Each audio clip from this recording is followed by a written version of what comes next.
Welcome again to psycho. Left stand की chapter wise series में आपका स्वागत है। पिछली वीडियो में हमने रिफ्रैक्शन को भी देख लिया था, तो मैं आपको बता देता हूँ कि आपके सिलेबस में क्या क्या कवर हो चुका है।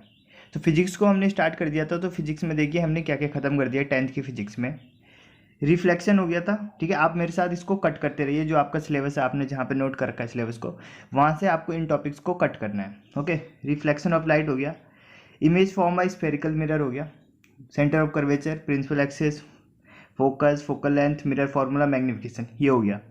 मतलब ये वाला हो गया पूरा। अब ये देखिए, ये सेकंड कर दिया था हमने। रिफ्रैक्शन हो गया, law of refraction, refractive index, refraction of light by spherical lens, lens formula, ये भी हो गया।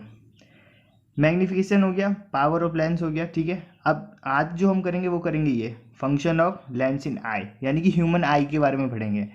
प्रॉब्लम ऑफ विजन, जो मायोपिया है, निकट दृष्टि दोष, दूर दृष्टि दोष, ये सब देखेंगे। एप्लीकेशन ऑफ स्पेरिकल मिरर, ये देख लिया हमने, स्पेरिकल मिरर और लेंसेज के दोनों के एप्लीकेशन देख लिया कि कहाँ पे हम उनका यूज लेते हैं। Refraction of light through prism, ये भी आज देखेंगे।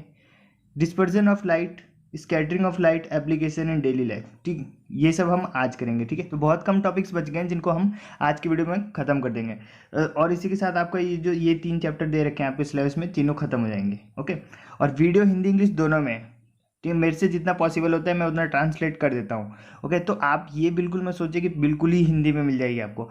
थोड़ी सी मेहनत आपको भी करनी पड़ेगी, जहाँ मैं कोशिश करता हूँ कि जितने भी टर्मिनोलॉजी है हिंदी में भी बता दूँ। ओके, अगर मैं भूल जाता हूँ वीडियो बनाते टाइम, तो आप उसको खुद भी तो कर सकते हो। आपके पास भी मोबाइल है, आपके पास भी गूगल है, गूगल ट्रांसलेटर सबके फ़ोन में, तो आप भी कर सकते हो। इतना भी आपको आलसी नहीं बनना है। ओके, और एक चीज़ और, आप में से किसी का कमेंट आया था कि हिंदी में भी पूरा बता दिया करो, क्योंकि एग्ज़ाम में हिंदी में आएगा। तो मैं आपको बताता हूँ, एग्ज़ाम में आपको दोनों में आएगा पेपर, हिंदी इंग्लिश दोनों में। अगर हिंदी में नहीं भी आपको समझ में आ रहा है क्वेश्चन, तो एक बार इंग्लिश में तो पढ़ना ही चाहिए क्वेश्चन को। ओके, तो इतना भी आपको वो नहीं बनना है, ठीक है। और जो मैं पढ़ा रहा हूँ आपको उसे पढ़ना है। कोई बोल रहा है कि 11th की वो शुरू कर दो फिजिक्स, कोई बोल रहा है बायोलॉजी शुरू कर दो। पहले जितना पढ़ा रहा हूँ उतना तो पढ़ लो। ओके, एक साथ ही अगर इतना पढ़ाने लग गया तो खिचड़ी बन जाएगा आपके माइंड में भी, और मेरे से भी इतना कुछ पढ़ाया नहीं जाएगा। ओके, फिर क्या करूँगा, वीडियो बंद कर दूंगा, तो वो अच्छा रहेगा आपके लिए। और मैं कुछ बच्चों का नाम लेना चाहूँगा, उनका मैं यहाँ पे नाम शो कर देता हूँ, ठीक है। इन बच्चों का नाम, ये इनका नाम यहाँ पे मैं इसलिए शो कर रहा हूँ क्योंकि ये कंटिन्यू मेरी क्लास को देखते हैं, यानी ये कंटिन्यूटी बना कर रखते हैं, हर एक क्लास में प्रेजेंट रहते हैं, हर एक क्लास में कमेंट करते हैं। ओके, तो इनका नाम मैं इसलिए यहाँ पे दिखा रहा हूँ, और इन्हीं बच्चों की वजह से मैं थोड़ा मोटिवेट होता हूँ और वीडियो बनाता हूँ। वरना मुझे ऐसा लगता है कि कोई वीडियो नहीं देख रहा है, वीडियो कोई देख भी रहा है तो उसको इंटरेस्ट नहीं आ रहा है, पूरी वीडियो नहीं देख रहा है, ठीक है। तो ऐसा होता है कि फिर वीडियो बनाने का मन नहीं करता है। ओके, तो कुछ बच्चे हैं जो डेली कमेंट करते हैं, अच्छा लगता है उनका कमेंट पढ़ के, लगता है कि हाँ जो मैंने मेहनत की है वो इनके पास डिलीवर हो गई है। ओके, तो मैं ये चाहता हूँ कि ज़्यादा से ज़्यादा बच्चे कमेंट करें, एटलीस्ट कमेंट। मैं नहीं बोल रहा हूँ लाइक करो सब्सक्राइब करो, मैं कभी नहीं बोलता, कमेंट तो कर ही सकते हो। डाउट होगा, आप डाउट पूछ सकते हो, कुछ मैंने गलत पढ़ाया हो वो बता सकते हो। आपको कोई नई ट्रिक, जैसे मैं निमोनिक्स बना के पढ़ाता हूँ, आपको कोई नई निमोनिक्स पता चले तो आप उसे कमेंट कर सकते हो, दूसरों की हेल्प हो सकती है। लेकिन आप बिल्कुल सुस्त होके क्लास देखते हो, लेट जाते हो बिल्कुल मोबाइल लेकर, और फिर क्लास, और साथ साथ में नोट ज़रूर बनाना। ओके, नोट ज़रूर बनाना, बहुत ज़्यादा हेल्पफुल रहेगा। ओके, तो बहुत ज़्यादा बातें हो गई, आज क्लास को स्टार्ट करते हैं। ओके, तो देखते हैं, ह्यूमन आई स्टार्ट करते हैं आज। ओके, तो चैप्टर का नाम है human I and colourful world. Okay, ये 10th में आपका इसी नाम से चैप्टर है, तो इसी नाम को मैंने ले लिया अपने नोट में। ओके, तो देखिए हम इस चैप्टर में क्या क्या पढ़ेंगे। ह्यूमन आई यानी मानव नेत्र के बारे में पढ़ेंगे। अकोमोडेशन आई यानी आँख की समंजन क्षमता को देखेंगे। आई डिफेक्ट, जो आँख में जितनी भी बीमारियाँ होती है, निकट दृष्टि दोष, दूर दृष्टि दोष, जितने भी दृष्टि दोष हैं सब देखेंगे। डिस्पर्जन देखेंगे, एटमॉस्फेरिक रिफ्रैक्शन देखेंगे, ओके, और स्कैटरिंग देखेंगे। ओके, तो जितने भी टॉपिक हैं सब इंपॉर्टेंट है। ओके, आराम से देखना है आपको, हिंदी में भी बताऊंगा, कोशिश करूंगा कि पूरा हिंदी में बताऊं, ठीक है। तो शुरू करते हैं, पहले देखते हैं हम ह्यूमन आई। ह्यूमन आई क्या होता है, मानव नेत्र क्या होता है। ओके, यह अत्यंत मूल्यवान एवं सुग्राही ज्ञानेंद्रिय है, ठीक है। मानव के पास कितनी ज्ञानेंद्रियां हैं, टोटल 5 है। ओके, कौन कौन सी है, आँख हो गया, नाक हो गया, कान हो गया, 3 ये हो गया, एक हो गया जीभ, और एक होगी त्वचा। ये 5 हमारे पे क्या है, ज्ञानेंद्रिय यानी रिसेप्टर्स बोलेंगे इसको, ये 5 है। तो जिसमें से एक क्या है, आई भी है, तो आई को हम पढ़ेंगे आज डिटेल में। ओके, तो ये बहुत मूल्यवान है, हाँ बिल्कुल मूल्यवान है, बहुत ज़्यादा वैल्यूबल। किसी के पास नहीं होती तो कुछ भी नहीं देख सकता है। ओके, जिसके पास होता है वो बहुत कुछ देख सकता है। ओके, यह नेत्र गोलक में स्थित होता है, ओके। नेत्र गोलक का व्यास यानी कि डायमीटर 2.3 सेंटीमीटर होता है। ओके, अब देखिए जैसे मैंने किसी इंसान की आंखें निकाल दी, तो आंखें निकालने के बाद जो गड्ढा बन जाएगा ना, उसी गड्ढे को क्या बोलते हैं? नेत्र गोलक। ओके, इसका जो डायमीटर होता है, डायमीटर कितना होता है यानी व्यास कितना होता है? 2.3 होता है नेत्र गोलक का, 2.3 उसका व्यास होता है। ओके, अब आगे देखिए, इट हैज़ 2 लेयर, इसकी 2 परतें होती है। किसकी? आँख की। आँख की बात हो रही है, 2 परतें होती हैं। एक होता है स्क्लेरोइडिक लेयर और एक होता है कोरोइड। ठीक है, स्क्लेरोइडिक इसको बोलते हैं दृढ़ पटल और कोरोइड इसको बोलते हैं रक्त पटल। ओके, स्क्लेरोइडिक यानी कि सबसे बाहर वाली लेयर होती है, आउटर मोस्ट लेयर होती है, और इसके बाद होती है कोरोइडिक। ठीक है, कोरोइड वाली जो लेयर होती है इसके बाद होती है, यानी सबसे बाहर क्या होता है? दृढ़ पटल, हिंदी में इसको दृढ़ पटल, और कोरोइड उसके बाद होता है, इनर लेयर होती है, इसको बोलते हैं रक्त पटल। इनको अभी बहुत अच्छे से बताऊंगा मैं आपको। ओके, देखते हैं फंक्शन ऑफ स्क्लेरोइड। स्क्लेरोइड का फंक्शन देखते हैं, फंक्शन यानी कि काम देखते हैं कि ये है क्यों आंख में। सबसे बाहर की लेयर होती है एक तो ये। अब देखिए सबसे बाहर की लेयर है तो क्या काम करेगा? आंख के अंदर जितने भी उसके पार्ट्स हैं, आंख के पार्ट जैसे लेंस हो गया, पिपिल हो गया, कॉर्निया, ये सब सबकी रक्षा करने की जिम्मेदारी किसकी है? स्क्लेरोइड की, यानी कि दृढ़ पटल की। दृढ़ पटल सबसे बाहर है, यानी कि ये बोलता है कि अगर किसी को नुकसान पहुंचाना है तो तुम्हें मुझसे होके जाना पड़ेगा। तो ये वही है, स्क्लेरोइड है। सबसे बाहर की जो लेयर ये है, अगर सबसे पहले किसी को चोट लगेगी तो इसे लगी। ओके, तो इसका काम क्या हो गया? एक तो ये सबसे बाहर होता है, सबसे बाहर की कवरिंग अगर पूछी जाए तो कौन सी होगी? स्क्लेरोइड यानी कि दृढ़ पटल। और it consist of white fibre, white fibre का बना होता है ये। और it function is to protect the all part of eye. आँख के जितने भी भाग होते हैं, जितने भी पार्ट होते हैं, सबकी सुरक्षा कौन करेगा? स्क्लेरोइड यानी कि दृढ़ पटल। तो इसका काम क्या हो गया? सबकी सुरक्षा करना, इनर पार्ट की। ओके, दूसरी लेयर क्या बताई थी मैंने? इसके बाद स्क्लेरोइड के बाद था कोरोइड। कोरोइड को क्या बोलते हैं? रक्त पटल। रक्त पटल देखिए ये भूरा हो सकता है या काला हो सकता है, काला भूरे रंग का होता है ये। Okay, it is a grey या ब्लैक कलर का मेम्ब्रेन होता है, अटैच्ड विद स्क्लेरोइड, स्क्लेरोइड के साथ जुड़ा होता है अंदर से। मतलब बाहर तो ये हो गया स्क्लेरोइड, इसके अंदर क्या हो गया फिर? कोरोइड, और ये इससे जुड़ा रहता है अंदर की साइड से। ओके, इनर साइड से जुड़ा रहता है। इसका फंक्शन क्या होता है? टू डार्कन द आई, मतलब आँख को डार्क करना। ठीक है, डार्क मतलब कि काला करना। काला करने का मतलब क्या हुआ? काला करने से क्या होगा कि जो रिफ्लेक्शन होगा लाइट का वो नहीं हो पाएगा। मतलब क्या? देखिए आँख काम कैसे करता है ये तो पता है ना आपको, कि जैसे वस्तु पे लाइट पड़ती है, लाइट पड़ती है वस्तु पे, और वो लाइट हमारी आंखों पे आती है, हमारी आंखों पे आती है, तब उसका क्या बनता है? इमेज बनता है। ओके, तो लाइट हमारी आंखों पे आ रहा है रिफ्लेक्ट होके, और अगर हमारी आंखें ही रिफ्लेक्ट करने लग गई लाइट को, क्योंकि अंदर भी तो बहुत सामान ऐसा भरा है जिससे रिफ्लेक्शन हो सकता है। ओके, तो उस रिफ्लेक्शन को रोकने के लिए एक लेयर है, ठीक है, जिसको बोलते हैं हम कोरोइड। ये क्या होता है? डार्क लेयर होती है, यानी कि ग्रे या फिर ब्लैक कलर का होता है। और ग्रे और ब्लैक इसलिए होता है ताकि ये रिफ्लेक्शन को रोक सके। ओके, आपको इतना पता होगा कि जो ब्लैक होता है या फिर डार्क कलर होता है वो क्या करता है? लाइट को अब्जॉर्ब करता है, लाइट को अब्जॉर्ब करता है, रिफ्लेक्ट नहीं होने देता है। ठीक है, तो आप जैसे किसी ब्लैक चीज़ पे टॉर्च करोगे तो वो रिफ्लेक्ट नहीं होके आएगी, अगर वाइट पे करोगे तो रिफ्लेक्ट हो सकता है। ओके, तो ब्लैक चीज़ क्या करता है? अब्जॉर्ब कर लेता है। तो ये क्या करता है? जो लाइट होती है उसको अब्जॉर्ब कर लेता है, यानी कि रिफ्लेक्शन नहीं होने देता, आँख के अंदर ही रिफ्लेक्शन नहीं होने देता है। Okay, darken eye from inside so no internal reflection. ठीक है, आंतरिक परावर्तन नहीं होने देता है, सिंपल सी बात। ठीक है, तो इसका काम क्या हो गया? आंतरिक परिवर्तन को रोकता है। ओके, अब ये है आई का डायग्राम। ठीक है, और मेरे से जैसा बना मैंने बना दिया। ठीक है, मैं यहाँ पे लगा दूंगा एक फोटो, आप वहाँ से देख के बना सकते हो, हिंदी इंग्लिश दोनों में लगा दूंगा, तो आप उसे वीडियो को पॉज करके बना लेना। ठीक, तो ये सब होता है आँख में। अभी एक एक पार्ट जितना सब कुछ लिखा हुआ है सबको हम डिस्कस करेंगे। ठीक है, अच्छे से डिस्कस करेंगे, बिल्कुल सब क्लियर हो जाएगा आपको। ठीक है, तो मैं क्या करता हूँ, पार्ट को उठाऊंगा और फिर इमेज पे आऊँगा। ठीक है, तब मैं वहाँ से समझाऊंगा। ठीक, तो देखिए दो तो लेयर हमने पढ़ लिया। देखिए ये हो गया, सबसे बाहर कहाँ गया? ये रहा स्क्लेरोइड। ठीक, स्क्लेरोइड देखिए ये वाली जो लेयर है जो मैंने लाल कर दिया, ये सबसे बाहर की जो लेयर है ये है स्क्लेरोइड, सबसे बाहर की लेयर। इसको क्या बोला? दृढ़ पटल। दृढ़ पटल, काम पता चल गया इसका क्या होता है। फिर इसके बाद एक और लेयर है, ये इसके अंदर जो लेयर, ये क्या है? कोरोइड या फिर रक्त पटल बोलते हैं जिसको। तो ये दोनों तो हमने पढ़ लिया। ओके, दो पार्ट हो गए। अब आगे चलते हैं। थर्ड पार्ट है हमारा कॉर्निया। कॉर्निया को हिंदी में कॉर्निया ही बोलते हैं। ठीक है, कॉर्निया देखिए ये क्या काम करता है? It is the white part of eye, सफ़ेद पार्ट होता है आँख का। दैट अलाउ, सफ़ेद मतलब कि ट्रांसपेरेंट होता है, वाइट कलर का नहीं होता, ट्रांसपेरेंट होता है। That allow light to enter. Okay, ये क्या काम करता है? लाइट को एंटर होने देता है। देखिए जैसे अब मैं एक आँख लेता हूँ आगे से, ये फ्रंट व्यू है आँख का, ठीक है। ओके, ये ब्लैक ब्लैक या फिर ब्राउन ब्राउन सा पार्ट होता है। ओके, इसके ऊपर आपने मतलब वैसा टाइप देखा होगा कि इसके ऊपर कुछ पन्नी सी चढ़ी हुई है, इस टाइप का लगता है ना कि पन्नी सी चढ़ी है, लेमिनेशन टाइप का हो रखा है इसके ऊपर, ठीक है। तो वही क्या है, कॉर्निया है, जो लेमिनेशन टाइप का हो रखा है ना इसके ऊपर, पतली सी फिल्म चढ़ी हुई है जो, ओके, पन्नी जैसा चढ़ा हुआ है कुछ, वही है कॉर्निया। ओके, तो ये वाइट पार्ट होता है या फिर ट्रांसपेरेंट पार्ट होता है आएगा, जो क्या करता है, लाइट को अलाउ करता है एंटर, यानी लाइट कहाँ से घुसता है अंदर, यहीं से, कॉर्निया से। तो इसलिए इसको क्या बोलते हैं, विंडो टू वर्ल्ड, यानी ये खिड़की बोलते हैं संसार का खिड़की क्यों बोलते हैं, क्योंकि यहीं से लाइट घुसता है और यहीं से तो चीज़ें दिखेगी हमें।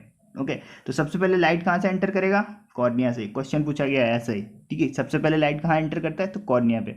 कॉर्निया से हमारी आंखों में लाइट जाता है, फिर उसके बाद ये विभिन्न पार्टों पे जाएगा लाइट, और लास्ट में इमेज बनेगा। ओके, तो ये एक्ट करता है विंडो टू वर्ल्ड, क्योंकि यहाँ से लाइट सबसे पहले प्रवेश करती है, ठीक। और ये कैसा होता है, ट्रांसपेरेंट होता है, पारदर्शी होता है, ठीक है। आइरिस के ऊपर लेमिनेशन टाइप का होता है। आइरिस अभी जो हम पढ़ेंगे ना, आइरिस देखेंगे, आइरिस यहाँ पे होता है, आइरिस यहाँ पे होता है आइरिस, और इसके ऊपर ये देखिए, ये है, ये ट्रांसपेरेंट टाइप का होता है, यहाँ पे होता है, इसको भी बोलते हैं कॉर्निया, ठीक है। इस आइरिस के ऊपर होता है एक फिल्म चढ़ी होती है आइरिस के ऊपर, ठीक है। फिल्म मतलब पतली सी लेयर, वो चढ़ी होती है, उसी को बोलते हैं हम कॉर्निया। क्या काम करता है, लाइट को एंटर करता है, बस, ज़्यादा नहीं देखना। आगे देखिए आइरिस। ओके, अब देखिए आइरिस। आइरिस का काम क्या है, it is the coloured part. ये क्या होता है, कलर्ड पार्ट, ठीक है। ये आगे फ्रंट भी बना रहा हूँ फिर से आँख का। ये जो ये वाला पार्ट होता है, जो किसी का हरा होता है, किसी का नीला होता है, ज़्यादातर का कैसा होता है, ब्राउन या फिर ब्लैक होता है। ये होता है हमारा आइरिस, और इसी के ऊपर वो लेयर जो चढ़ी है, स्प्रेड लेयर चढ़ी है, ऐसा लगता है जैसे लेंस लगा रखा है ऊपर से, तो उसी को बोला था हमने भी कॉर्निया। तो कॉर्निया के नीचे जो ये वाला पार्ट है, जो कलर्ड पार्ट है, जो आंखों का कलर्ड पार्ट, किसी किसी की अलग होती है, वो जीन्स पे डिपेंड करता है, ठीक। तो इसी को क्या बोलते हैं, आइरिस बोलते हैं, ठीक है। तो it is a coloured part, ठीक है। ब्लू, ग्रे, ब्लैक, ज़्यादातर क्या होगा, ग्रे और ब्लैक ही देखा होगा, ठीक है। मेरा ब्लैक है, आप अपना बताना जरा कमेंट में आपका कैसा है, ठीक। It hold the pupil and also adjust the size of pupil according to the intensity of light, ठीक। अब इसका काम क्या है, पीपल यानी कि पुतली। पुतली क्या होता है, देखिए फिर से आँख का मैं फ्रंट व्यू बना रहा हूँ, ठीक। ये जो बीच में ना, ये बीच में जो छोटा सा गोला होता है हमारा वाइट वाइट, इसको बोलते हैं पुपिल, यानी कि पुतली। और ये हमने पढ़ा, ये काले रंग का है, नीले रंग का, जैसे भी रंग का है, ये क्या है, आइरिस। तो इसने, आपको क्या लग रहा है, इसने जकड़ के रख रखा है ना पुपिल को, पुतली को इसने जकड़ के रख रखा है, यानी पुपिल को कौन कंट्रोल कर रहा है, आइरिस। आइरिस क्या कर रहा है कि ये पुपिल को घटा भी सकता है, बढ़ा भी सकता है। मतलब अगर ये कांटेक्ट होगा तो ये घट जाएगा ना, छोटा हो जाएगा, और अगर ये रिलैक्स होगा तो ये बड़ा हो जाएगा पुपिल, ठीक है। और ये किस पर डिपेंड करता है, लाइट पे, ठीक है। लाइट की इंटेंसिटी पे डिपेंड करता है। ओके, जैसे लाइट ज़्यादा होगा, जैसे आप खुद करके देख सकते हो, मैंने खुद भी करके देखा था, फ़ोन का फ्लैश ऑन करना और शीशे के सामने जाके खड़े हो जाना और आँख पे फ्लैश मारना, ठीक है, और देखना, तो आपकी जो पिपिल है ना छोटी हो जाएगी। मतलब जितनी ज़्यादा लाइट पड़ेगी उतनी ज़्यादा ये छोटी हो जाएगी पिपिल, ठीक है। और जैसे अंधेरे कमरे में जाओगे तो पिपिल क्या हो जाएगा, बड़ा हो जाएगा। बड़ा क्यों हुआ, ताकि ज़्यादा लाइट आए। छोटा क्यों हुआ, क्योंकि कम लाइट अंदर जाए।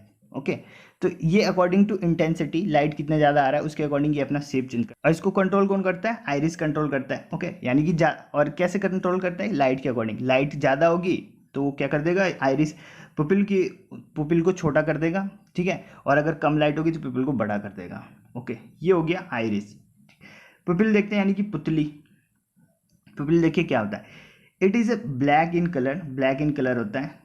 अच्छा, ब्लैक इन कलर, ये जो बीच में है ना, ये गोल सा, ठीक है, ये ब्लैक इन कलर होता है। That absorb all the light rays, ठीक है, फॉलिंग ऑन इट। सारी लाइट यहाँ से अंदर घुसेगी अब, ठीक है। सबसे पहले लाइट कहाँ पे आई थी, कॉर्निया पे, और ठीक है, कॉर्निया इसके ऊपर एक फिल्म चढ़ी हुई है, तो सबसे ऊपर तो उसी के ऊपर आएगी ना, ठीक है। उसके बाद लाइट एंटर करेगी इसके अंदर से, पिपिल के अंदर से घुस जाएगी अंदर, आँख के अंदर। आँख के अंदर कहाँ से घुसेगी, तो पिपिल से घुसेगी। और सबसे पहले लाइट कहाँ पे आएगी, तो कॉर्निया पे आएगी। ओके, तो इसके अंदर लाइट जाएगी, ये जो है हमारा छोटा सा गोल गोल सा होता है, इसी को बोलते हैं पुतली, पिपिल। ओके, अब देखिए, ये जो अभी मैंने आपको पीछे एक्सप्लेन कर दिया, कॉन्स्ट्रिक्ट होता है, यानी कि संकुचन होता है इसमें, ठीक है। संकुचन कब होगा, व्हेन लाइट इंटेंसिटी है हाई, जब लाइट की मात्रा ज़्यादा होगी ना, ठीक है, तब क्या होगा, कॉन्स्ट्रिक्ट करेगा, ठीक है, यानी कि संकुचन होगा इसमें। ओके, आप करके देख सकते हो, जैसे मैंने बोला फ्लैश ऑन करके अपनी आंखों पे मारना और सामने शीशे के सामने खड़े रहना, आपको पता चल जाएगा। एक ही आंख पे मारना ताकि पता चले कि ये छोटा हो रहा है। ओके, और ज़्यादा देर तक मत मारना वरना आँख खराब हो सकती है। ठीक। इट एक्सपेंड, ये फैलता है, कब फैलता है? व्हेन लाइट इंटेंसिटी लो, जब प्रकाश की तीव्रता क्या होती है, कम होती है, तब ये क्या होता है, फैलता है। किसकी बात करें? पुपिल की। और ये इसमें हेल्प कौन कर रहा है? तो आइरिस कर रहा है, क्योंकि आइरिस ने इसको पकड़ के रख रखा है। ओके, ये हो गया। नेक्स्ट देखिए, नेक्स्ट है हमारा ciliary muscle. Okay, ciliary muscle देखिए, सिलियरी मसल बहुत ज़्यादा इंपॉर्टेंट है, क्योंकि जब हम आगे नेत्र में डिफेक्ट देखेंगे, आई में डिफेक्ट, तो वहाँ पे सिलियरी मसल के सारे दोष होते हैं। इसी की वजह से निकट दृष्टि दोष, दूर दृष्टि दोष इसी की वजह से होता है, सिलियरी मसल की वजह से। ओके, सिलियरी मसल मैं आपको इमेज में दिखाता हूँ। ठीक, ये देखिए, ये इमेज था। सबसे बाहर की लेयर क्या था? स्क्लेरॉइड, उसके बाद था कोरोइड, उसके बाद ये जो था इसके ऊपर फिल्म जो चढ़ी थी ये था हमारा कॉर्निया, कॉर्निया के बाद ये क्या था हमारा? आइरिस, आइरिस था। ठीक है, आइरिस, आइरिस के बाद ये बीच में छोटा सा गोला दिख रहा है, ये दिख रहा है गोला। ओके, इसको इसको क्या बोला हमने? पिपिल बोला, पिपिल। ओके, और इसके बाद ये जो मसल है, ये मसल है, यहाँ पे मसल है। यहाँ फोटो सही नहीं है, मैं आपको वैसी वाली फोटो लगा देता हूँ।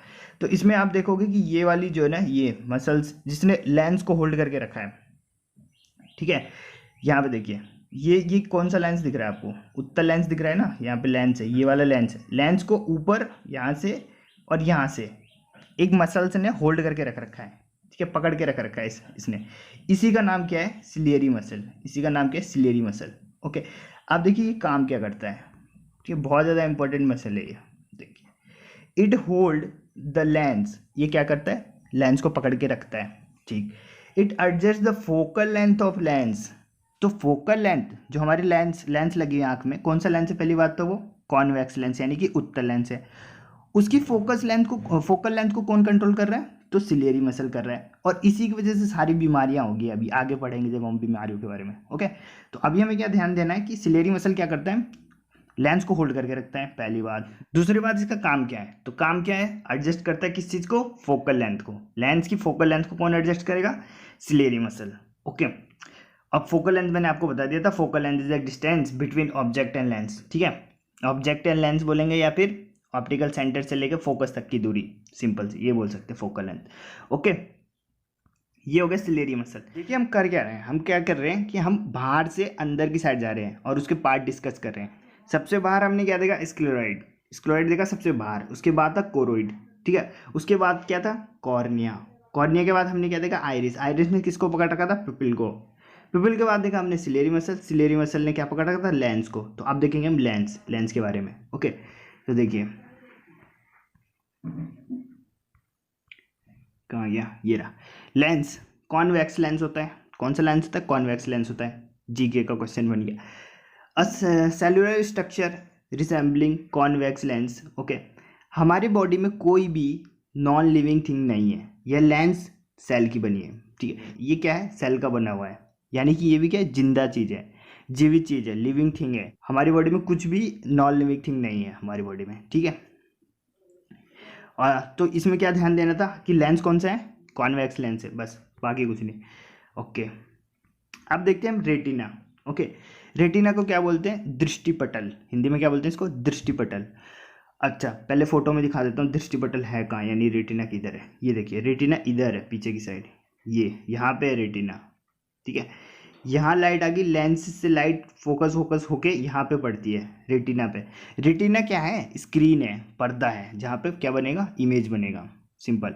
ये है रेटिना, इसको बोलते हैं दृष्टिपटल। यहाँ पे इमेज बनेगा, इमेज कहाँ पे फॉर्म होगा? रेटिना पे। ठीक है, मान के चलिए ये प्रोजेक्टर है, प्रोजेक्टर से लाइट आई और यहाँ पे मूवी चलेगी, तो पर्दा कहाँ पे लगा रखा है? यहाँ पे। तो रेटिना क्या है? एक पर्दा है हमारा, जहाँ पे इमेज बनता है। Okay, retina it is a screen, जो मैंने बोला कि पर्दा है ये, ऑफ अ आई, हमारी आँख का क्या है? वो स्क्रीन है। Where image is form, image कहाँ पे फॉर्म होता है? यहीं पे फॉर्म होता है। It consist of 2 type of cell. ठीक है, अब यहाँ से भी 2 बीमारियाँ हो जाती है। देखिए, 2 प्रकार की सेल होती है इसमें, एक होता है कोन सेल, एक होता है रॉड सेल। ओके, एक होता है कोन सेल, एक होता है रॉड सेल। ठीक है, अगर अच्छा, अब देखिए इन दोनों के काम देखिए, बहुत ज़्यादा इंपॉर्टेंट चीज़ है। Cone cell that is responsible for colour. अगर सोचिए कोनी सेल नहीं हुआ या फिर कोन सेल किसी का खराब हो गया तो वो कलर में डिफरेंस ही नहीं कर पाएगा। ओके, तो कोन सेल के डिफेक्ट होने से कलर में डिफरेंस करना मुश्किल हो जाता है, ठीक है। और ये कहाँ पे, रेटिना में है, ठीक है। दूसरा होता है rod cell. Rod cell that is responsible for intensity of light. Okay, rod cell क्या करता है, इंटेंसिटी ऑफ लाइट, यानी कि कितनी ज़्यादा ब्राइट इमेज बन रही है, कितनी डिम इमेज बन रही है, ये कौन करता है, rod cell. Rod cell, okay. Rod cell का काम क्या है, इंटेंसिटी ऑफ लाइट को रिस्पॉन्सिबल करता है। और कोन सेल क्या करता है, कलर को। अगर कोन सेल खराब हो गई तो हम डिफरेंस करना मुश्किल हो जाता है। और कौन से कलर में, सब कलर में नहीं, ग्रीन और रेड में। ग्रीन और रेड में डिफ्रेंशिएट नहीं कर पाते हैं अगर कोन सेल खराब हो जाती है, ठीक है। तो ये कहाँ था, रेटिना में। और रेटिना पे कैसी इमेज बनती है, तो रियल रियल बनती है। और रियल बनेगी तो कैसी बनेगी, उल्टा बनेगा, यानी कि इन्वर्टेड। वास्तविक और उल्टा प्रतिबिंब बनता है रेटिना पे हमेशा, ठीक है। वास्तविक और उल्टा, अच्छा उल्टा प्रतिबिंब बनता है तो हमें तो उल्टा दिखना चाहिए था सब कुछ। तो ऐसा होता है कि इसके बाद भी आगे जाएगा, जो ये डेटा, ये इमेज बना, अब इसको ले जाएगा कौन, ऑप्टिकल नर्व। ऑप्टिकल नर्व किसके पास ले जाएगा, ब्रेन के पास, और ब्रेन पे जाके वो सीधा कर देगा उसको, ठीक है। तो बहुत कॉम्प्लेक्स प्रोसेस है, ठीक।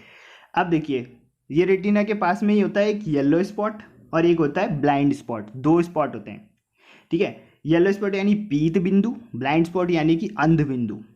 तो सबसे पहले देखते हैं येलो स्पॉट यानी कि पीत बिंदु।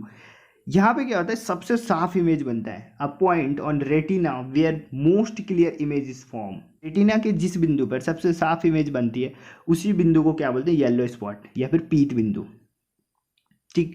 रेटिना पे एक और बिंदु होता है, एक और स्पॉट होता है जिसको बोलते हैं ब्लाइंड स्पॉट, यानी नाम से पता है कि यहाँ पे बहुत बेकार इमेज बनेगी। Is that point on retina where no image is form. अच्छा, यहाँ पे इमेज ही नहीं बनता है, ठीक है, यहाँ पे इमेज ही नहीं बनता, ब्लाइंड स्पॉट। तो रेटिना पे दो बिंदु है, एक है येलो स्पॉट और एक है ब्लाइंड स्पॉट। येलो स्पॉट पे सबसे क्लियर इमेज बनती है और ब्लाइंड स्पॉट पे इमेज ही नहीं बनता।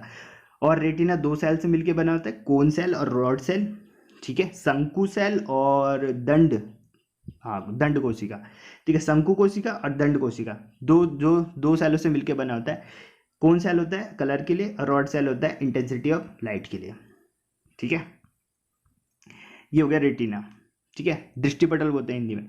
आगे देखिए ऑप्टिकल नर्व, ठीक है। ऑप्टिकल नर्व देखिए, ऑप्टिक नर्व क्या काम करता है, a nerve that connected to eye to brain, ठीक है। ये क्या होता है, आंख को दिमाग से कनेक्ट करता है। देखिए मैं दिखाता हूँ, ये था रेटिना। रेटिना पे दो बिंदु देख लिया हमने, येलो स्पॉट और ब्लाइंड स्पॉट, रेटिना पे ही होते हैं, ठीक है। ये पूरी स्क्रीन लगी हुई है रेटिना की, ठीक है। येलो स्पॉट और ब्लाइंड स्पॉट, यहाँ से एक नर्व जाती है, ये नर्व जाती है और सीधे कहाँ से जुड़ती है, ब्रेन। अगर आप किसी की आंख निकालोगे ना तो ये गोल गोल सा नहीं निकलता है, इसके पीछे इतनी लंबी सी ये होती है, नसें वैसे निकलती है, ठीक है।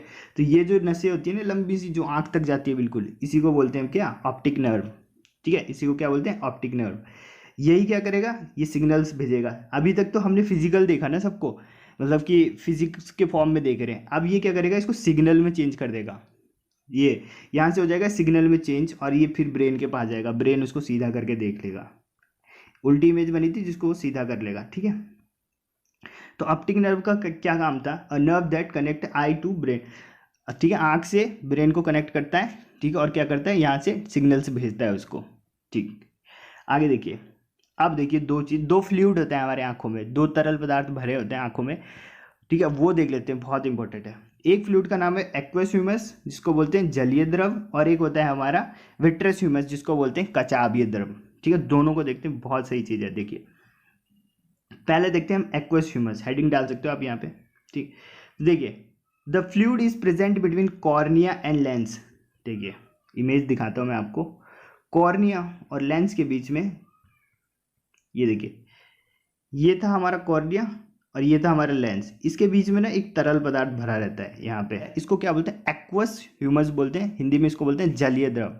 क्या बोलते हैं इसको, जलीय द्रव बोलते हैं, ठीक है। तो the fluid present between cornea and lens called as aqueous humour, जिसको हम बोलते हैं जलीय द्रव। अब इसका काम देखते हैं, इसका काम क्या है, क्यों है भाई वहाँ पे। अगर कुछ चीज़ है हमारी बॉडी में तो उसका कुछ ना कुछ तो काम होगा ही, ठीक है। तो फंक्शन देखिए, it is a watery fluid present in the interior part of eye and its function is to protect the interior part of eye from collapsing when there is a sudden change in atmosphere pressure। देखिए क्या है इसका मतलब, जैसे atmosphere pressure change होता है, जैसे आप ऊपर जाओगे तो प्रेशर घटता है बढ़ता है ऐसा होता है, तो क्या होता है कई बार नाक से खून भी निकलने लग जाता है, ये सब होने लगता है। और ज़्यादा प्रेशर पड़ने पे फट जाती है ब्रेन, वो नसें फट जाती है, ब्रेन फट जाता है, इतना सब कुछ हो जाता है, तो आँख भी फट सकती है। तो क्या होता है, ये था कॉर्निया यहाँ पे और यहाँ था लेंस, इसके बीच में क्या है, पानी जैसा द्रव्य भरा है जिसको क्या बोलते हैं हम, एक्वस ह्यूमस या भी जलीय द्रव बोलते हैं। ये क्या करता है कि अगर प्रेशर ज़्यादा बढ़ा तो ये दोनों चिपक ना जाए आपस में, ये दोनों दूसरे आपस में कोलैप्स ना हो जाए, चिपक ना जाए, तो इसलिए बीच में क्या है, फ्लूइड, बीच में फ्लूइड है तो आपस में चिपक ही नहीं सकते चाहे प्रेशर कम हो ज़्यादा हो, ठीक है। तो इसका काम क्या है, एटमॉस्फेयर प्रेशर बढ़ने या घटने से जो चेंज होते हैं आँखों में, उसकी वजह से आँखों में आँख कोलैप्स ना हो जाए, जो उसके पार्ट्स हैं, ठीक है, कितने सारे पार्ट्स देखे हमने, वो पार्ट्स एक दूसरे से जुड़ ना जाए, ठीक है, या फिर बहुत ज़्यादा दूर ना हो जाए, तो इसलिए इसके बीच में कौन सा फ्लूइड भरा हुआ है, वो है एक्वस ह्यूमस यानी कि जलीय द्रव। तो जलीय द्रव का काम यही हो गया कि एटमॉस्फेरिक प्रेशर में क्या करेगा, वो सडन चेंज से बचाएगा, ठीक है, ये हो गया, ठीक है। एक और फंक्शन होता है इसका, जैसे देखिए कभी कभी आंखें नम हो जाती हैं, मतलब रोने वाली नहीं, जो आंसू निकलता है वो तो लैक्रिमल ग्लैंड से निकलता है, पर जो हमारी आंखें आपने हमेशा देखा होगा कि हमेशा गीली रहती है, मतलब कभी सूखेगी नहीं है, सूखेगी तो फिर तो आंख गया, खराबी हो गया। तो क्या होता है, ये आंख को क्या रखता है, हमेशा वेट करके रखता है, ये एक्वस ह्यूमस वेट करके रखता है, गीला गीला करके रखता है। Also it is fluid that flow out from I when we wink our eye, so it washes the eye and also keep it moist, ठीक है। तो जैसे धूल वूल जाती रहती है आँख में, तो इसलिए अगर ये वेट रहेगा तभी वो धूल वूल साफ होती रहेगी, वरना तो जम जाएगा सब धूल वहीं पे आँखों पे और आँखें खराब हो सकती है।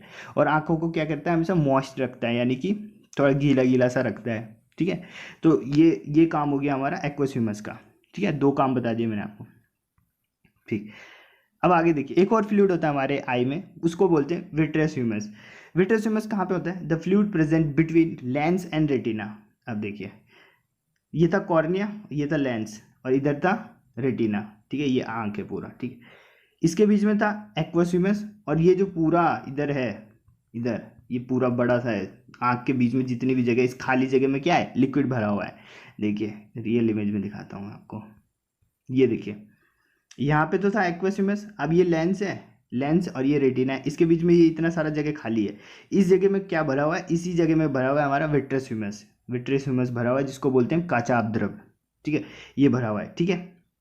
देखते हैं इसका काम क्या है, काम देखते हैं, ओके, ये रहा काम, देखिए विट्रियस ह्यूमस बोलते हैं इसको, ठीक है। फंक्शन देखिए, it is a dense jelly like fluid, वो कैसा था, पानी जैसा था, लेकिन ये कैसा है, बिल्कुल गाढ़ा है, जेली जैसा है, गाढ़ा है ये, ठीक है। प्रेजेंट इन पोस्टीरियर पार्ट, वो इंटीरियर पार्ट में था, यानी आगे की साइड था ना, आगे देखा था हमने लेंस थोड़ा, और ये पीछे की साइड है, तो posterior part of eye, and its function is to protect posterior part.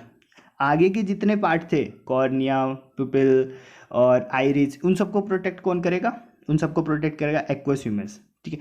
और पीछे के जो पार्ट है, रेटिना, लेंस को भी, और क्या था, yellow spot, blind spot, optic nerve, इन सबको कौन प्रोटेक्ट करेगा, इन सबको करेगा हमारा ये विट्रियस ह्यूमस, ठीक। तो ये इस पार्ट को प्रोटेक्ट करेगा, मतलब कि आपस में चिपक ना जाए, ठीक, okay. Posterior part of the eye from collapsing, यानी कि वही चिपकने से बचाता है। When there is a sudden change in atmospheric pressure, ठीक है, मतलब वही है कि जब चेंज होगा तो आंखें आपस में चिपक ना जाए उसके पार्ट, इसलिए उसमें फ्लूइड भरा रहेगा ताकि वो आपस में कोलैप्स ना हो जाए, simple. It also help in focusing the image clearly on retina. दूसरा काम क्या करता है, इमेज को क्लियरली फोकस करता है, ठीक है। यहाँ लेंस था और पीछे रेटिना है, बीच में तो यही भरा हुआ है ना, ये लिक्विड भरा है, तो यहाँ से जाएगी लाइट यहाँ रेटिना पे, ठीक है। तो ये क्या करता है कि जो ऐसा मीडियम क्रिएट करता है ताकि जो ये लाइट की रे है वो क्लियरली स्ट्राइक पड़े, यहाँ पे क्लियरली जाए और क्लियर इमेज फॉर्म हो। तो दूसरा काम क्या काम करता है, ये फोकस करता है, इमेज को फोकस करता है रेटिना पे ताकि क्लियर इमेज बने, ओके। तो ये हो गए 2 द्रव्य हमारे आई में, ठीक है, एक्वस ह्यूमस और विट्रियस ह्यूमस, ठीक ठीक, ओके। तो ये आई खत्म हो गया। एक बार मैं आपको फिर से डायग्राम सब फटाफट बता देता हूँ कि क्या क्या था। डायग्राम देखिए, अच्छा सा डायग्राम बनाना आप अपने नोट्स में। सबसे बाहर क्या था, स्क्लेरोइड, उसके बाद क्या था, क्रोइड, उसके बाद क्या है, कॉर्निया, कॉर्निया के बाद क्या था, आइरिस, आइरिस ने पकड़ के रख रखा था पुतली को यानी पिपिल को। इसके बाद था सिलेरी मसल, सिलेरी मसल ने पकड़ के रख रखा था लेंस को, ठीक है। फिर लेंस और कॉर्निया, लेंस और कॉर्निया के बीच में क्या था, एक्वस ह्यूमरस था, ठीक है। फिर लेंस और इधर क्या था हमारा रेटिना, इसके बीच में क्या था, इसके बीच में था वेट्रस ह्यूमरस, ठीक। इधर था ब्लाइंड स्पॉट जहाँ पे इमेज नहीं बनती, और येलो स्पॉट जहाँ पे बिल्कुल क्लियर इमेज बनती है। ऑप्टिक नर्व क्या करता है, ये कनेक्ट करता है ब्रेन से, जहाँ से हमारे पास, जहाँ ब्रेन को सिग्नल्स आते हैं कि ये वाली इमेज बन गई है, ठीक। ये था, और कुछ नहीं है इसमें, ठीक है। ओके, नेक्स्ट टॉपिक हमारा समंजन क्षमता, आँख की समंजन क्षमता यानी accommodation of eye. It is ability of eye lens to adjust is focal length so that clear image is form on retina, ठीक है। ये एबिलिटी है किसकी, लेंस की, लेंस की एबिलिटी कि वो अपने फोकस को इस प्रकार से एडजस्ट करे कि जो रेटिना पर क्लियर इमेज बने, क्लियर प्रतिबिंब बने, ठीक है। तो समंजन क्षमता और कुछ नहीं है, फोकल लेंस को एडजस्ट यानी कितने अच्छे से एडजस्ट कर रहा है ताकि ताकि क्लियर इमेज बन सके रेटिना पे, तो इसी को बोलते हैं समंजन क्षमता, ठीक है। ओके, अब देखिए इसी की वजह से बीमारी होगी। और ये तो पता है आपको कि ये फोकल लेंथ कौन कर रहा था, सिलियरी मसल कर रहा था, लेंस तो वहाँ पे लगा हुआ, लेंस को कंट्रोल कौन कर रहा है, सिलियरी मसल। ओके, अच्छा, एक लेजी आई नाम की बीमारी होती है, उसमें क्या होता है, सिलियरी मसल ना ये कांटेक्ट नहीं हो पाती, रिलैक्स नहीं हो पाती, लेजी हो जाती है, तो उसकी वजह से फोकल लेंथ अच्छे से काम नहीं कर पाती है, ठीक है। देखिए, अब देखिए इसमें दो कंडीशन है, समंजन क्षमता कैसे काम करता है, इसमें दो कंडीशन। पहला कि in case of far off object, जब दूर की वस्तु को हम देखते हैं तो हमारी सिलेरी मसल कैसे काम करती है उसको देखते हैं। देखिए, जब वस्तु दूर है, जैसे दूर एक कोई पेड़ है, आप उसे देख रहे हो, तो देखिए कैसे काम करेगा सिलेरी मसल। सिलेरी मसल इस केस में क्या होगा, रिलैक्स हो जाएगा, दूर की वस्तु है, रिलैक्स हो गया सिलेरी मसल, ठीक। सिलेरी मसल रिलैक्स हो जाएगा, सिलेरी मसल ने लेंस को पकड़ रखा था, यानी लेंस क्या हो जाएगा, पतला हो जाएगा, पतला हो जाएगा और लंबा हो जाएगा, ठीक है। आप खुद इमेजिन करो, आपने लेंस पकड़ रखा था, आप उसे छोड़ दोगे तो अपने साइज में आ जाएगा, पतला और लंबा हो जाएगा, यानी थिन हो जाएगा और इलोंगेटेड हो जाएगा, ठीक है। और इस केस में क्या होगा, फोकल लेंथ क्या हो जाएगी, इंक्रीज हो जाएगी। अच्छा, अगर मैंने पीछे बताया होगा इसका तो उसे सही कर लेना, ये वाला सही है, मतलब जब लेंस पतला हो जाएगा तो क्या होगा, फोकल लेंथ क्या हो जाएगी, इंक्रीज हो जाएगी, ठीक है। लेंस पतला होगा तो फोकल लेंथ क्या हो जाएगी, इंक्रीज हो जाएगी, ठीक।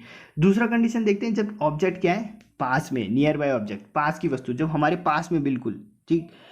जैसे आप फोन अभी देख रहे होंगे तो आपके आंखों के पास में है, तो इस केस में क्या होगा, सिलेरी मसल कॉन्ट्रैक्ट होगी, ठीक, कॉन्ट्रैक्ट होगी। अब कॉन्ट्रैक्ट होगी तो ये क्या होगा, लेंस को दबा देगी, लेंस को दबाएगी यानी लेंस क्या हो जाएगा, मोटा हो जाएगा, थिक हो जाएगा, और क्या हो जाएगा, शॉर्ट हो जाएगा, यानी छोटा हो जाएगा, छोटा और मोटा हो जाएगा।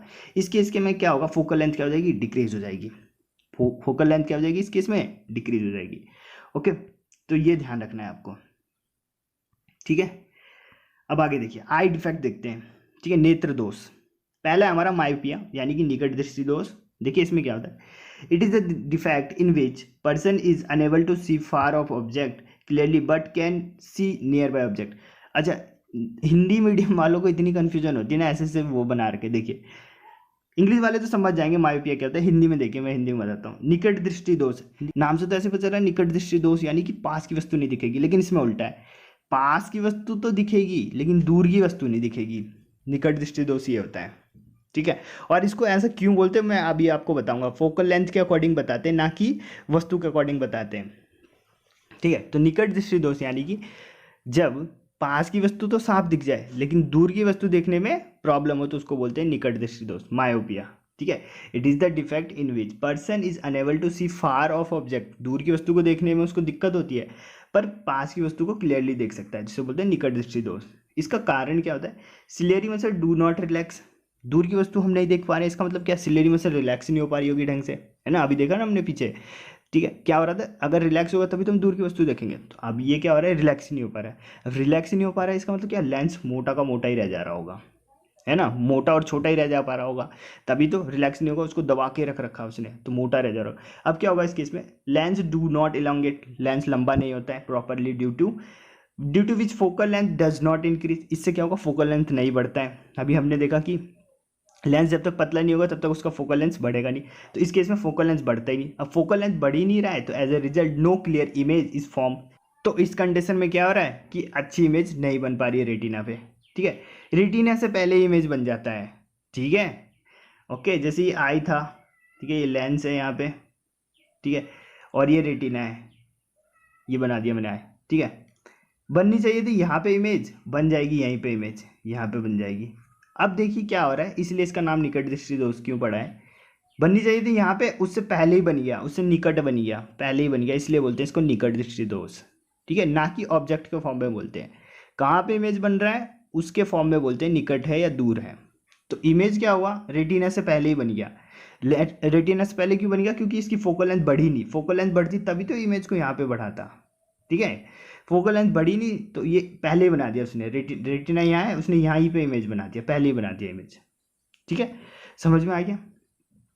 ठीक है, अब देखिए आई में क्या होता है, आंख में क्या होता है कि eyeball being too elongated.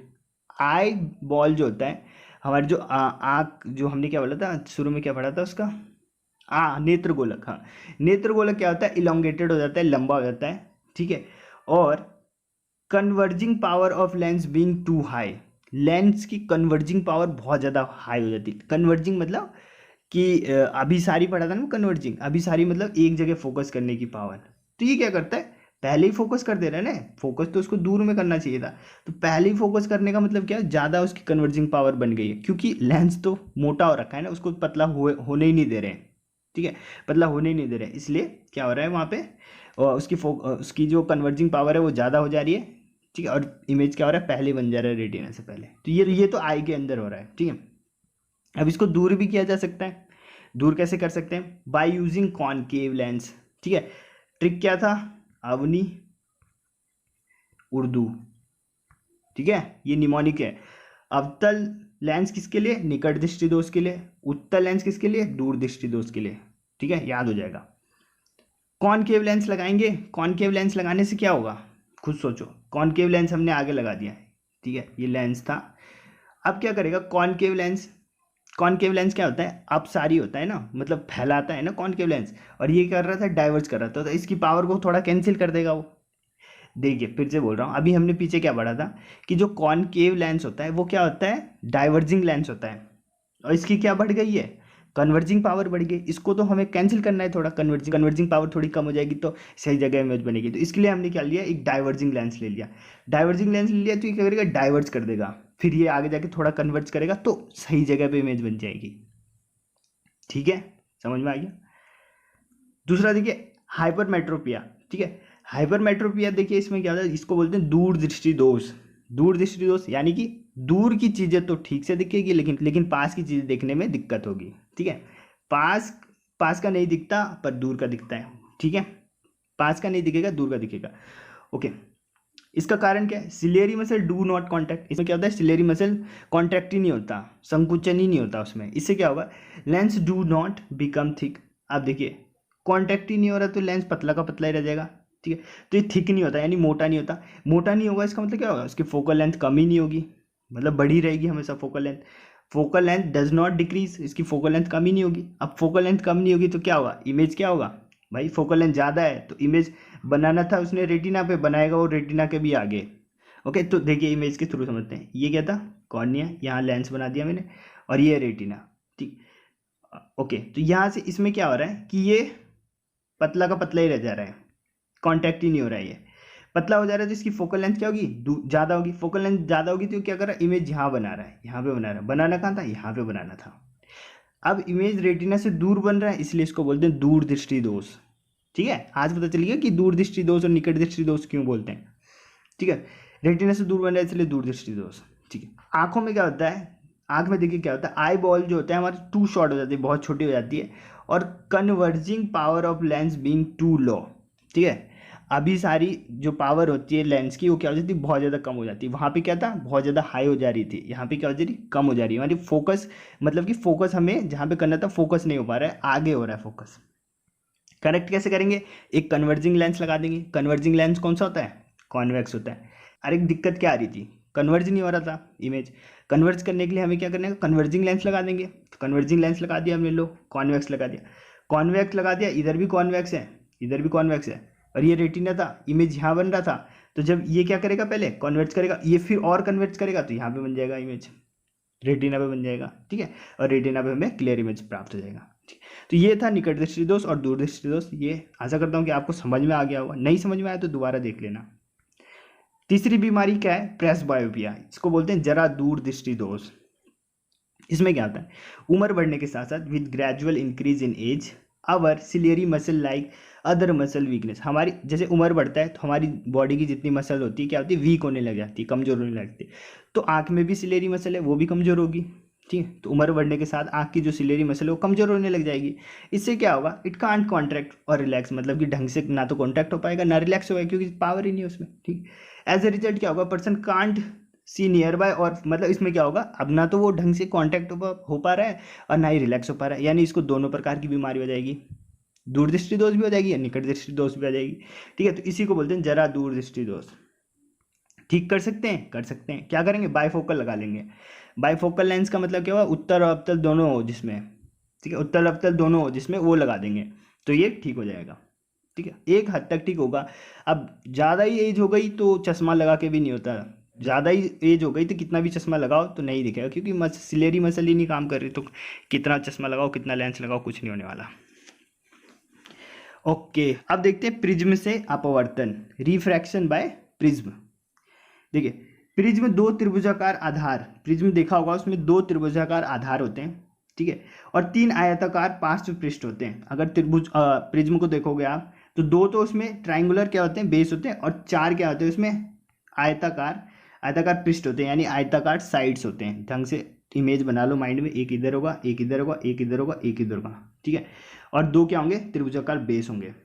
ठीक, ये नहीं पूछा जाएगा ऐसे भी।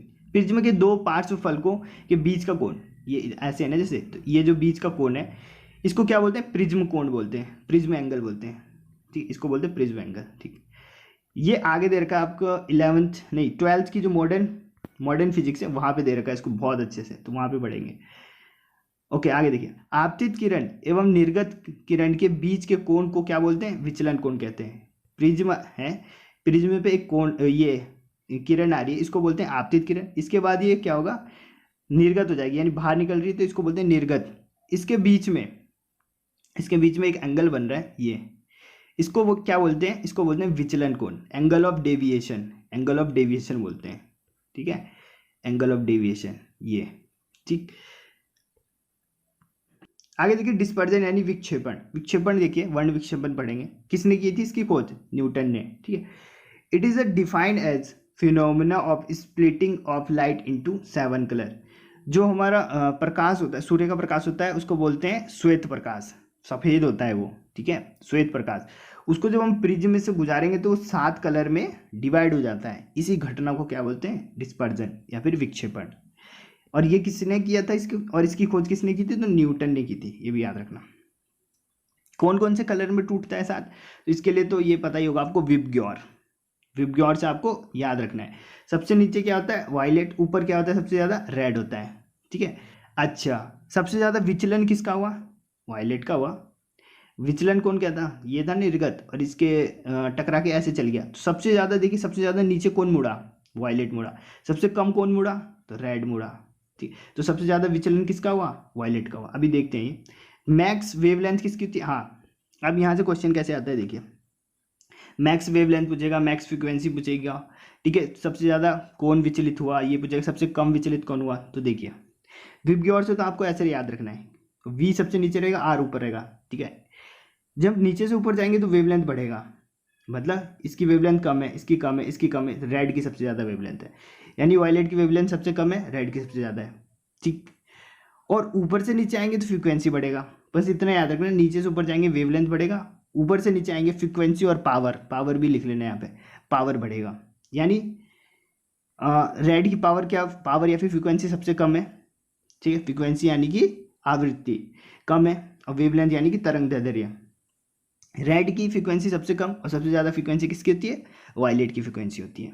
ठीक, तो ऐसे इसको याद करना है आपको, ये दोनों। इसके बाद ऐसे क्वेश्चन पूछे जाते हैं, देखिए मैक्स वेवलेंथ किसका है, रेड का। मिनिमम वेवलेंथ किसका है, वायलेट का।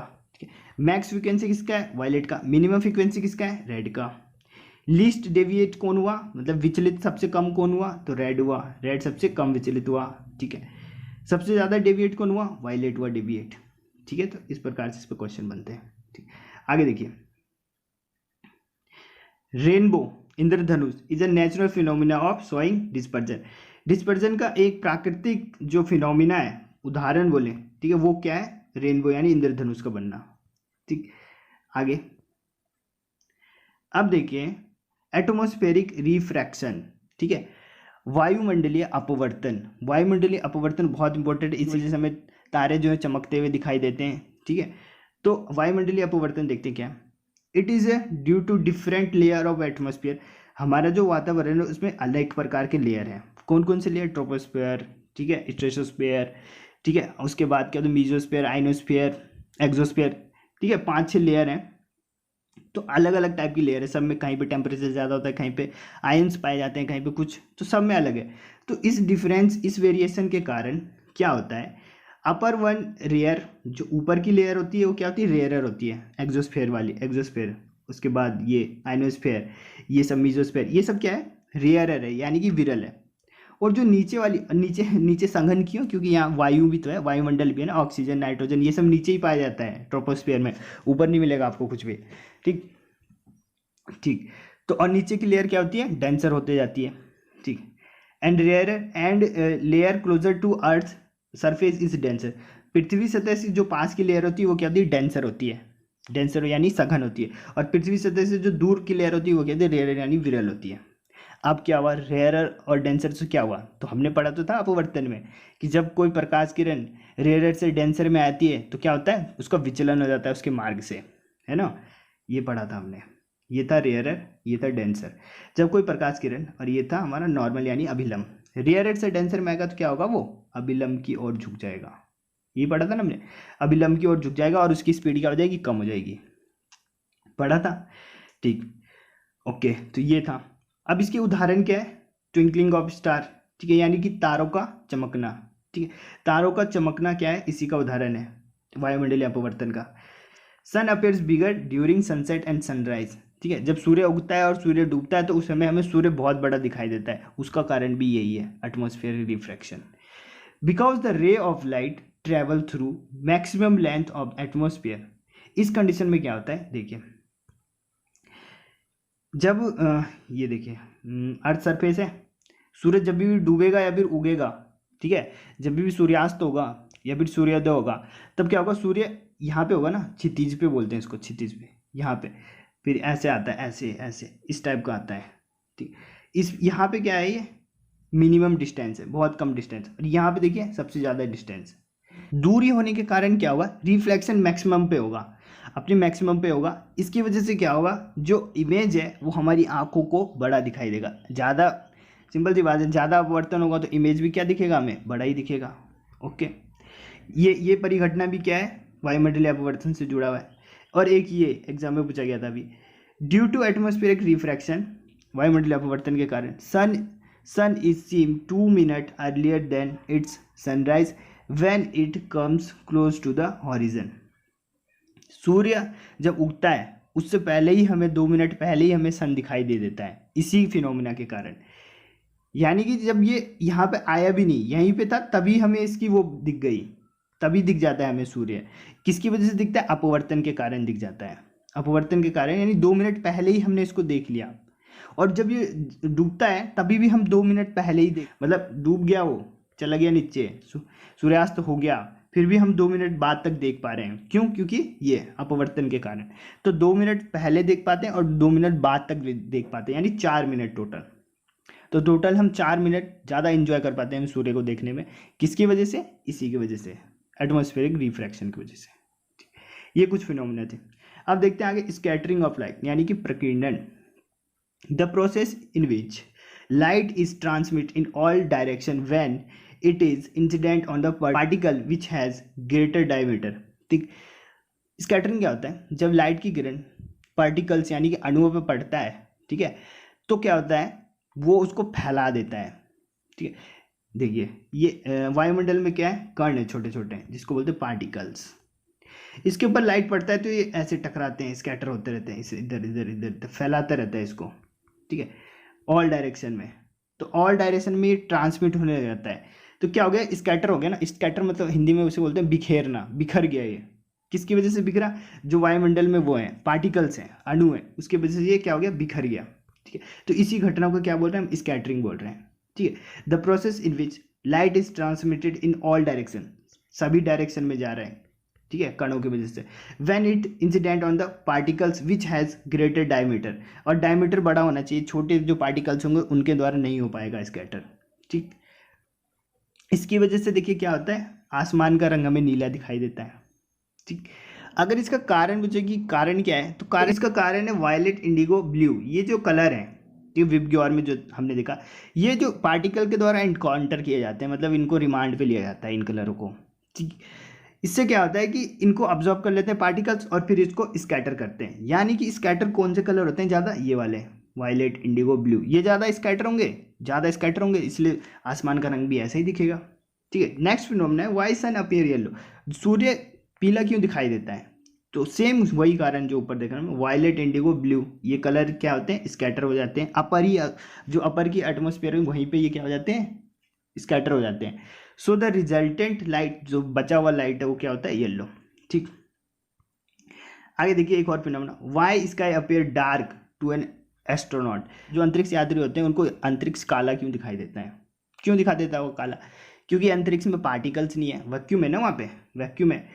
तो वैक्यूम है, पार्टिकल्स है नहीं वहाँ पे, पार्टिकल्स है नहीं तो उससे क्या, तो उससे ये कि पार्टिकल्स है नहीं तो वहाँ पे स्कैटर होगा ही नहीं। अब स्कैटरिंग हो गई नहीं तो वहाँ पे नीला पीला तो दिखाई देगा नहीं, तो काला ही तो दिखाई देगा, वहाँ पे कुछ भी नहीं है। In space no particles are present, thus no scattering, अगर कोई भी स्कैटरिंग की घटना नहीं होती, the sky appear black dark. Isaac Newton ने सर्वप्रथम सूर्य का स्पेक्ट्रम प्राप्त, अच्छा ये मैंने आपको पहले बता दिया कांच वाले में। रे लैंड का नियम ये है नहीं आपके सिलेबस में, फिर भी देख लो। प्रकीर्णन क्या होता है, इनडायरेक्टली प्रोपोर्शनल होता है तरंग दैर्ध्य की पावर 4 के। ठीक है, स्कैटरिंग क्या होता है, 1/λ की पावर 4। लैम्डा क्या है यहाँ पे, तरंग दैर्ध्य है। ठीक है, अगर न्यूमेरिकल आ गया तो इससे देख लेना। प्रकीर्णन इसके क्या होता है, इनडायरेक्टली प्रोपोर्शनल होता है। ठीक है, आगे मानव के एक नेत्र का क्षैतिज दृष्टिकोण लगभग 150 डिग्री। अगर आप एक आंख बंद करोगे, दो आंख है ना आपके पास, एक आंख बंद करोगे तो आप 150 डिग्री तक देख पाओगे, 150 डिग्री। और दोनों आंख से देखोगे तो 180 डिग्री देख पाओगे। यानी ये है आपकी आंखें, इतना देख पाओगे 180। ठीक है, जितने भी आपके सामने इतना 180 डिग्री आप देख पाओगे। ठीक है, ये कुछ फैक्ट्स थे। ओके, तो ये चैप्टर आपका यहीं पे खत्म होता है। ठीक है, कमेंट के माध्यम से जरूर बताएं कि वीडियो आपको कैसी लगी। ठीक, मिलते हैं नेक्स्ट वीडियो में। जय हिंद।